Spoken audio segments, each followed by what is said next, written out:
ناظرین محترم آتے ہیں اپنے موضوع کی جانب، اور آج جو موضوع ہے زوجین کے حقوق و فرائض، اس حوالے سے بات ہو رہی ہے۔ علامہ لیاقت حسین اظہری صاحب موجود ہیں۔ علامہ صاحب یہ فرمائیے گا وہ کون سے امور ہیں کہ جو زوجین کے مابین لڑائی جھگڑے کا سبب بنتے ہیں؟ میں چاہتا ہوں کچھ اس حوالے سے بھی رہنمائی فرمائیں۔ بسم اللہ۔ محترم رئیس صاحب، بڑا اہم ترین اور حساس موضوع ہے۔ حضرات علماء کرام بہت آسان انداز کے ساتھ، چونکہ ہماری بہنیں بھی دیکھ رہی ہیں، ہمارے بھائی بھی دیکھ رہے ہیں، کسی بھی اعتبار سے کسی کو یہ محسوس نہ ہو کہ یار کسی کا زیادہ کیا جا رہا ہے۔ بالکل۔ جو شریعت اسلام نے، جو دین اسلام نے، وہ علماء کرام آسان انداز کے ساتھ بیان کر رہے ہیں۔ دیکھیں، جہاں تک رہی جھگڑوں کی بنیاد، کچھ وجوہات قبلہ مفتی صاحب نے ذکر فرمائی کہ مالی طور پر نان و نفقہ کا ایک بہت بڑا سبب ہے جھگڑے کا۔ جی بالکل۔ کہ اگر شوہر نان و نفقہ نہیں دیتا ہے، اس کی ضروریات پوری نہیں کرتا ہے، وقت نہیں دیتا ہے، عزت رسپیکٹ کی ہم نے بات کی وہ نہیں کرتا ہے، تو گھر کے اندر جھگڑے پیدا ہوں گے۔ جی بالکل۔ دوسرا، آج کل یہ جو ہمارے نیو کپلز ہیں، یہ جو ہمارے نوجوان دلہا دلہن ہیں، ان کے اندر صبر و تحمل نہیں ہے، بالکل برداشت نہیں ہے ایک دوسرے کا۔ ذرا سی بات کے اوپر جو ہے وہ بھڑک پڑتے ہیں، بالکل، اور پھر ضد اور انا اور ایگو اتنی ہے کہ دونوں سٹل کھڑے ہو جاتے ہیں۔ بالکل ایسے ہی۔ کوئی ایک لمحہ نیچے ہونے کے لیے تیار نہیں ہے، اور اس کا نتیجہ اکثر طور پر یہی نکلتا ہے کہ گھر ٹوٹ جاتا ہے۔ بالکل ایسے ہی۔ اچھا، اس کے بعد قبلہ مفتی صاحب کے پاس آئیں گے، علماء کے پاس آئیں گے، بھائی کیا ہوا؟ بولا وہ مجھے غصہ بہت آ گیا تھا، اس میں میں نے جو ہے وہ طلاق دے دی۔ تو بھائی غصے کے اندر ہی طلاق دیتے ہو کہ پیار سے تو نہیں طلاق دیتے؟ آج بہت پیاری لگ رہی ہے تو میں طلاق دے دیتا ہوں۔ طلاق دیتے ہی غصے کے اندر ہے، وہی برداشت کرنے کا وقت ہوتا ہے۔ اللہ کے نبی صلی اللہ علیہ وسلم نے فرمایا کہ غصہ جو ہے وہ شیطان کی طرف سے، ان الغضب من الشیطان، اور فرمایا کہ شیطان تو چاہتا ہے کہ تمہارے گھر کو تباہ و برباد کرے۔ بالکل۔ جادوگروں کے بارے میں قرآن کے اندر ذکر ہے کہ ان کا بھی یہی کام ہے کہ یفرقون بین المرء وزوجہ، ان کا جو اصل کام ہوتا ہے، ان کا جو اصل مشن ہوتا ہے کہ وہ میاں بیوی کے درمیان تفریق پیدا کرے۔ اسی طرح شیطان اس بات سے خوش ہوتا ہے کہ میاں بیوی کو آپس میں لڑا دے، میاں بیوی کے درمیان تفریق پیدا کر دے، ان کے گھر کو توڑ دے۔ اور رب تبارک و تعالیٰ چاہتا ہے وَمِنْ آیَاتِهِ أَنْ خَلَقَ لَكُم مِّنْ أَنفُسِكُمْ أَزْوَاجًا لِتَسْكُنُوا إِلَيْهَا وَجَعَلَ بَيْنَكُم مَّوَدَّةً وَرَحْمَةً۔ رب تعالیٰ چاہتا ہے کہ تم آپس میں محبت و مودت کے ساتھ رہو، یہ نسل انسانی، یہ تمہارا گھر پیار محبت کے ساتھ۔ تو ایک بہت بڑی وجہ وہ ضد ہے، انا ہے، ہٹ درمی ہے۔ جہاں ہم نے بات کی کہ شوہر نان و نفقہ نہیں دیتا، وہاں ہماری بہنیں بھی آج کے حالات کو نہیں دیکھتی کہ اس وقت مہنگائی کتنی ہے۔ جی بالکل۔ شوہر کیا کما کے لائے گا، کتنا کما کے لائے گا، وہ بچوں کی فیس دے گا، وہ بجلی کے بل بھرے گا، کمپرومائز کرنے کے لیے تیار نہیں۔ اچھا، شو آف اتنا زیادہ ہے کہ بھائی میری کزن یہ پہنتی ہے، فلاں میرے خاندان کے اندر میرے نیبر نے یہ پہنا ہوا ہے، ایک تمہارے پاس میں آئی ہوں، وہ سب نے جو حدیث پاک پڑھی، تم نے کبھی سکھ دیا ہی نہیں مجھے، کبھی میں ڈھنگ کی کوئی چیز نہیں پہن سکی ہوں، میں آئی ہوں جب سے۔ تو یہ عورتوں کو بھی اس کے اندر، میں بھی دوبارہ معافی مانگتا ہوں، محسوس نہ کر جائیں۔ میں ایک دفعہ انوار الحدیث پروگرام کر رہا تھا تقریباً 7-8-10 سال پہلے، تو میں نے کہا ایک پروگرام کے اندر میں عورتوں کے حقوق بیان کروں، دوسرے میں مردوں کے۔ تو میں نے شروع کیا عورتوں کے، تو کالیں بجنا شروع ہو گئی۔ آپ یقین کریں میں نے آدھے کے اندر روک دیا، میں نے کہا بھائی دونوں کے بیان کروں گا، میں معافی چاہتا ہوں، اگلی سیگمنٹ میں نہیں۔ تو یہ اتنا خطرناک قسم کا حساس ٹاپک ہے، ہماری بہنیں ناراض نہ ہوں تو ان کو یہ بھی دیکھنا چاہیے کہ میرے شوہر کی آمدن کیا ہے، میں اپنے گھر کو دیکھوں، اپنے خاندان کو دیکھوں، میں کسی کے محل کو دیکھ کر اپنی جھونپڑی کو آگ نہ لگاؤں۔ اگر خاتون چاہے تو وہ اپنی جھونپڑی کو بھی سکون دے کر محل بنا سکتی ہے، بالکل ایسے ہی، اس کے اندر کمپرومائز کرے، اپنے بچوں کی تعلیم و تربیت۔ تو یہ بھی ایک بہت بڑا سبب بنتا ہے کہ جو خاندان کے درمیان لڑائی جھگڑا ہوتا ہے۔ دوسرا جس کی طرف صاحب نے اشارہ فرمایا کہ جب دونوں کے بھائی بہن اور خاندان انوالو ہوتا ہے، اور بہت بڑا جھگڑے کا سبب یہ ہوتا ہے۔ ہماری بچیوں کو، بہنوں کو یہ چاہیے کہ اپنے شوہر کے گھر جو بھی معاملات ہوں وہ آپس میں ڈیل کر لیں، اس کو آپ اپنے میکے نہ لے کے جائیں۔ مردوں کو چاہیے کہ اپنے خاندان کے ساتھ زیادہ ڈسکس نہ کریں۔ آپ دونوں کو اللہ تبارک و تعالیٰ نے ایک بہت بڑا اکائی بنایا ہے، بہت بڑے آپس میں محبت کا ذریعہ بنائے، آپ کیوں خواہ اس چیز کو پھیلا رہے ہو؟ چیزیں ہوتی ہیں، انسان کا مزاج ہے، طبیعت ہے، ایک دن غصہ آیا، دوسرے دن غصہ آیا، ٹھنڈا ہو جائے گا۔ پھر دوسرا یہ ہوتا ہے کہ اگر جھگڑا ہو گیا، غصہ آ گیا، تو دونوں میں سے کوئی بھی پہل کرنے کے لیے تیار، بالکل سٹل کھڑے دونوں، بولے نہیں نہیں نہیں، میں نے اگر کر لیا، مرد کہتا ہے بھائی میری مردانگی کدھر جائے گی، میں کہاں کا مرد رہوں گا اگر میں پہلے کر لی۔ عورت کہتی نہیں بھائی میں بھی فلاں خاندان کی ہوں، ہلکے میں لے لیا تم نے بہت زیادہ، میں فلاں ہوں۔ دونوں کھڑے ہیں کرتے کرتے کرتے جو ہے وہ خاندان ٹوٹ جاتا ہے, گھر ٹوٹ جاتا ہے, اور وہ گھر جو ہے تباہی بربادی کا سبب بن جاتا ہے. یعنی اتنی ساری چیزیں ہیں کہ ان کو انسان مینج کرے طریقے سے. اور رئیس بھائی یہ دونوں کر سکتے ہیں, نہ آپ مرد کو کہہ سکتے ہیں نہ عورت کو کہہ سکتے ہیں. یہ دونوں مل کے چاہیں گے تو یہ گاڑی کے پہیے چلیں گے اور یہ گاڑی خوبصورت روڈ پہ چلے گی. اور اگر ایک بھی درمیان میں سے نکل گیا تو وہ گھر تباہ و برباد ہو جائے گا. ٹھیک ہے, بہت اچھی بات کی آپ نے. اور یہ جو علامہ صاحب نے فرمایا بالکل ایسا ہی ہے کہ جہاں عدم برداشت ہوتی ہے, جہاں صبر نہیں ہوتا, ایک دوسرے کے لیے قربانی کا جذبہ نہیں ہوتا, جہاں پر ایک دوسرے کی رائے کو ایکسیپٹ نہیں کیا جاتا, جہاں پر اپنی رائے کو مسلط کیا جانا ہی سمجھا جاتا ہے کہ یہی ٹھیک ہے, تو وہاں پر پھر آج اگر آپ ہماری کورٹس کا دیکھ لیں معاملہ, تو وہاں سب سے زیادہ جو کیسز آتے ہیں وہ طلاق کے اور خلا کے کیسز دائر ہوتے ہیں. اور اس کی وجہ یہ, اور وہ نئی شادیاں ہوتی ہیں, بالکل کسی کو سال 6 مہینے 1.5 سال 2 سال, اس کے بعد یہ سپریشن ہو جاتی ہے اور خاندان ٹوٹ جاتے ہیں. بہت قریبی رشتے جو ہیں ان میں اگر آپس میں رشتہ داری ہے تو پورا خاندان جو ہے وہ 2 حصوں میں تقسیم ہو جاتا ہے. یہ سب چیزیں جو ہیں یہ عدم برداشت کے سبب ہے, جس کو دیکھنا چاہیے کہ آیا اللہ نے اتنا پیارا بندھن دیا, ایک حلال ایک آپ کو زندگی گزارنے کا موقع عطا فرمایا ہے, تو اس کو اپنی ذرا سی عدم برداشت کے سبب اس کو ضائع نہ کریں, بلکہ اس کو اللہ کا شکر ادا کر کے اس کو زندگی کو آگے بڑھائیں. ایک مختصر سا وقفہ ہے, وقفے کے بعد لوٹیں گے انشاءاللہ, ہمارے ساتھ رہیے گا. جی ناظرین, آپ کا خیر مقدم ہے. آج بات ہو رہی ہے زوجین کے حقوق و فرائض کے حوالے سے. بہت اہم موضوع ہے, ہر گھر کا ہی موضوع ہے تقریباً, اور اس کو دیکھنا چاہیے اسلامی تعلیمات جو ہے وہ کیا ہے, اور اس کے مطابق اگر زندگی گزاری جائے تو بڑی خوبصورت زندگی گزر سکتی ہے. علامہ مفتی سید زیغب علی شاہ صاحب گردیزی موجود ہے. اگر تنازع ہو جائے زوجین کے مابین تو, اور ہو جاتے ہیں ظاہر ہے, ایک گھر میں رہتے ہوئے بہت ساری چیزوں پہ اختلافات ہو جاتے ہیں, تو اس کو کیسے حل کیا جائے؟ مفتی صاحب کچھ بتائیے گا, ٹپس میں چاہتا ہوں کچھ. اس میں زوجین میں اختلاف ہونا, تنازع ہونا, یہ ایک عمومی سی بات ہے. ظاہر ہے دونوں کے مزاج میں فرق ہے, پسند ناپسند ہے, دونوں کی مرضی ہے, اور کسی بھی معاملے میں آراء مختلف ہوتی ہیں تو اختلافات ہوتے رہتے ہیں. لیکن اس کو حل کرنے کے لیے اگر سنجیدہ کوششیں کی جائیں, پہلے ابتدائی طور پر زوجین آپس میں کوششیں کریں, اور اگر ان کی کوششیں کارگر ثابت نہیں ہو رہی ہیں تو پھر قرآن کریم میں جو طریقہ بیان فرمایا گیا کہ جو اہل اور جو منصف مزاج افراد ہیں ان کو شامل کیا جائے. اور اس میں مقصد یہ جیتنا نہیں ہے, ایک دوسرے کو نیچا دکھانا نہیں ہے, بلکہ اس رشتے کو برقرار رکھنا, بچانا اور مضبوط کرنا ہے. صحیح. ابتدائی طور پہ جو چیزیں ہمیں قرآن کریم کے مطالعے سے اور حدیث رسول صلی اللہ علیہ وسلم کے مطالعے سے ملتی ہیں, ہم فوری طور پر کسی بھی معاملے میں اپنے رد عمل کو ظاہر نہ کریں. یعنی میاں بیوی میں اختلاف ہوتا ہے, ہمارے ہاں عدم برداشت کا, جس طرح آپ نے پہلے کلام کیا نا کہ وہ شیر پہ سوا شیر بننے کی کوشش کی جاتی ہے اور فوراً اپنا فیصلہ سنا دیا جاتا ہے.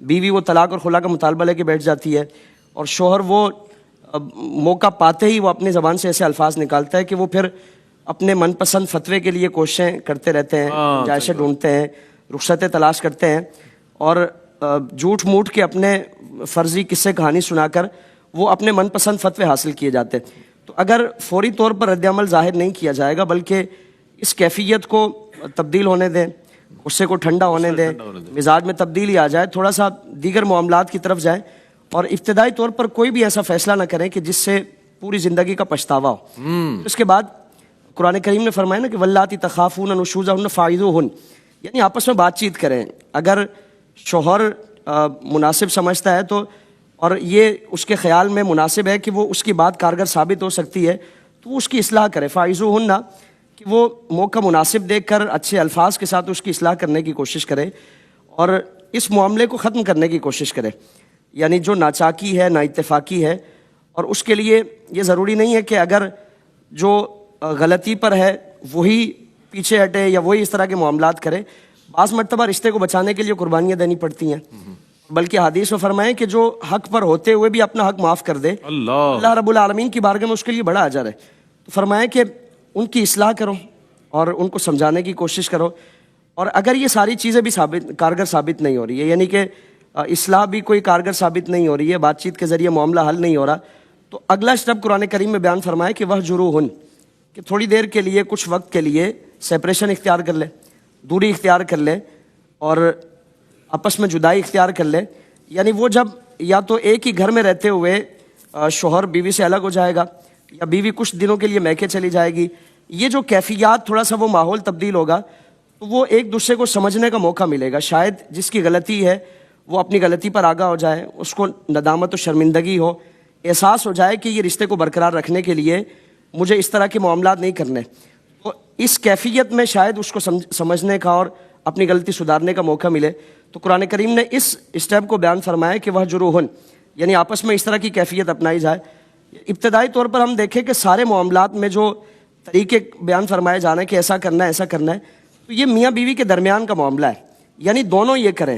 تیسرے تک فرمایا کہ ابتدائی طور پر بات نہ لے کے جائے, یعنی اگر وہ والدین ہی کیوں نہ ہوں, بہن بھائی ہی کیوں نہ ہوں, ابتدائی طور پر ہی اگر معاملہ سب کے سامنے جا کر بیان کر دیا تو پھر ظاہر ہے وہ جتنے افراد ہیں, اتنی زبانیں ہیں, اتنی آرائیں ہیں, اتنے فیصلے ہیں, پھر وہ اس رشتے کو بگاڑنے کے لیے ہر کوئی اپنی اپنی پسند کے مطابق فیصلے کرے گا, بالکل ایسا, اور اپنی اپنی مرضی کرنے کی کوشش کرے گا. تو فرمایا کہ ابتدائی طور پر یہ سارے معاملات کریں. اگر ان ساری چیزوں کے باوجود بھی کوئی فائدہ نہیں حاصل ہو رہا تو اب فرمایا کہ فَإِنْ خِفْتُمْ شِقَاقَ بَيْنِهِمَا فَبَعَثُوا حَكَمًا مِّنْ أَهْلِهِ وَحَكَمًا مِّنْ أَهْلِهَا, کہ اگر یہ ساری چیزیں کر کے دیکھ لی ہیں کوئی فائدہ حاصل نہیں ہو رہا تو ایک شوہر کی طرف سے حکم مقرر ہو جائے, ایک منصف ہو, اور ایسا منصف ہو کہ جو اخلاص کے ساتھ کوشش کرنے والا ہو, یعنی ایسا نہیں کہ لگائی بجھائی والا, اپنی بھڑاس نکالنے والا, اپنی دشمنی و انتقام لینے والا ہو. یعنی ہمارے ہاں ایسے معاملات میں اس طرح کے افراد شامل ہو جاتے ہیں کہ جن کا مقصد یہ ہوتا ہے کہ اس رشتے کو بچانا نہیں ہے, وہ لگائی بجھائی کرنے کی کوشش کرتے ہیں, وہ مزید تیل چھڑکنے کی کوشش کرتے ہیں کہ کسی طرح اختلافات کو اس نہج پر پہنچایا جائے کہ وہاں سے واپسی کی کوئی صورت موجود نہ. تو دونوں طرف سے ایسے افراد کو مقرر کیا جائے کہ جو دیانتداری کے ساتھ, سنجیدگی کے ساتھ, اخلاص کے ساتھ اس رشتے کو بچانے کی کوشش کرے. اور جہاں رشتے کو بچانے کے لیے فضائل بیان فرمائے گئے, ایسے افراد کے جو کسی کی طلاق کا سبب بنتے ہیں, ان کے لیے اللہ کے رسول صلی اللہ علیہ وسلم نے فرمایا کہ اللہ کی لعنت ان پر ہے. یعنی ایسے افراد یا ایسی عورتیں کہ جو کسی کی طلاق کا سبب بنتے ہیں اور ان فتنوں کی وجہ سے اور لگائی بجھائی کی وجہ سے اس معاملات کو اس نہج پہ پہنچا دیتے ہیں کہ وہاں سے واپسی کی کوئی صورت نہیں ہوتی, تو فرمایا کہ ان پر اللہ کی لعنت ہے. اور جو رشتوں کو بناتے ہیں اللہ رب العالمین ان کے لیے دنیا اور آخرت میں اس کا صلہ عطا فرماتا ہے. تو اگر سنجیدگی کے ساتھ کوششیں کی جائیں گی تو یقیناً اللہ تعالیٰ, بلکہ فرمایا نا کہ فَإِنْ أَرَادَ, اگر وہ دونوں یعنی کہ جو حکم ہیں اگر وہ ارادہ کریں اصلاح کا, یوفق اللہ بینہما, اللہ رب العالمین دونوں کے درمیان موافقت پیدا فرما دے. تو کوششیں سنجیدہ ہوں گی, اللہ تعالیٰ اس میں برکت عطا فرمائے گا. بہت اچھی بات کی آپ نے. اچھا جناب, زوجین کے مابین ہونے والی جو کوتاہیاں ہیں اپنے اپنے حقوق و فرائض کے حوالے سے, ان کا بہت اچھی طرح ذکر ہوا اور ان کو ہائی لائٹ کیا گیا, اس کے نقصانات, دنیاوی اور اخروی نقصانات, اور جتنی چیزیں ہیں معاشرے پر ہونے والے اس کے اثرات, اور جو اس سے خفت ہوتی ہے, خفت کا پہلو نکلتا ہے, شرمندگی کا باعث بنتی ہے چیز. ان تمام چیزوں کا تدارک میں چاہتا ہوں, مفتی صاحب کچھ فرمائیے گا, ان کوتاہیوں کا تدارک کیسے ممکن ہے, کچھ ارشاد فرمائیے گا. بسم اللہ الرحمن الرحیم. دیکھیں, یہ بڑی ذمہ داری ماں باپ پر ہوتی ہے. ماں باپ, ہم نے کل بھی اس پہ بات کی کہ ماں باپ جو ہیں بچوں کی اچھی تربیت کریں, رول ماڈل بن کر دکھائیں. ٹھیک ہے. اگر میاں بیوی دونوں پیار محبت سے رہ رہے ہوں, ایک دوسرے کی چھوٹی چھوٹی غلطیاں نظر انداز کر رہے ہوں, اگر غلطی ہو جائے مثلا شوہر سے ہو گئی, وہ اپنی ایگو کو درمیان میں نہ لائے. اگر بچوں کے سامنے اس نے کچھ بیوی پہ زیادتی کر دی, انہی کے سامنے معافی مانگ لے, تو بچوں کے ذہن میں ایک اچھا تصور آئے گا کہ باپ نے تکبراً اپنے غلطی کو نظر انداز کر کے غالب آنے کی کوشش نہیں کی, بلکہ اس نے سرنڈر کیا ہے. کل آپ کا بچہ اپنی زوجہ کے ساتھ ایک اچھا رویہ رکھے گا اور اسی طریقے سے کبھی زیادتی ہوئی تو معذرت کر کے میدان محشر کی گریز سے دنیا میں اپنے آپ کو بچانے میں کامیاب ہوگا. اسی طریقے سے ایک دوسرے کی رسپیکٹ کرنا, وہ بچے دیکھ رہے ہوں. اچھا, یہ بھی کوئی مسئلہ نہیں ہے, ہم بارہا کہتے ہیں اگر زوجہ تھکی ہوئی ہے, چلو شوہر چائے بنا کر پلا دے, ماں کے سامنے نہ پلائے ورنہ غلامٹا کہلائے گا یا اس پہ جادو کروا دیا, غلام کہلائے. ویسے ہاں ویسے کر کے, بیوی ہے نا, انسان ہے آخر. اگر وہ تھک گئی ہے, اس نے چلو آج تم کھانا نہ بناؤ, تھک گئی ہو, میں نے دیکھا سارا دن تم نے کام کیا ہے, آج باہر سے کھانا آ جائے. اب بچے یہ چیزیں دیکھ رہے ہیں کہ والد صاحب جو ہیں ماں کی قدر کر رہے ہیں. اس طرح باپ تھکا ہارا آیا, ہم تو اپنے گھروں میں دیکھتے ہیں کہ عورتیں فوراً ہاتھ سے بیگ وغیرہ لے کے رکھ لیا, پانی وانی دے دیا, بیٹھے ہیں, کچھ ضرورت ہو یہ معلوم کرنا. ہمارے یہاں کیا ہوتا ہے, بعض اوقات شوہر آیا, بیوی باتھ روم میں گھس گئی, وہ آ کر دیکھ رہا ہے کہاں ہے, وہ امی واش روم میں چلی گئی, جبکہ پتہ ہے کہ شوہر آیا ہے, فوراً گھس گئی باتھ روم کے اندر. وہ بیچارہ خود ہی کھانا گرم کر رہا ہے, خود ہی لا رہا ہے. تو یہ تو ایک منفی اثر ہے. تو سب سے پہلے میاں بیوی رول ماڈل بنے. اس کے بعد پھر